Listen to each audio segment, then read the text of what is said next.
Hi friends, welcome back to our channel. Blouse cutting అండి.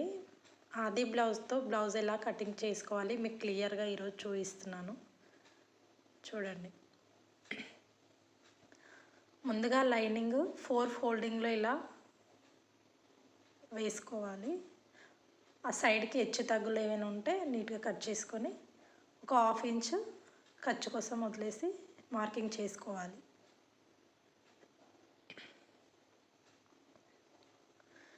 ఇప్పుడు ఆది బ్లౌజు హ్యాండ్ పొడవు ఫస్ట్ మనం తీసుకునేది.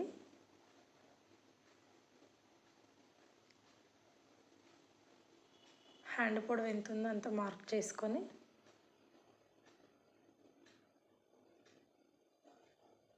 వాళ్ళు ఒకవేళ పెంచమంటే పెంచాలండి. హ్యాండ్ పొడవు ఎంత ఉందో చూసుకొని సేమ్ అంతే పెట్టండి, అంతే పెట్టుకోవాలి.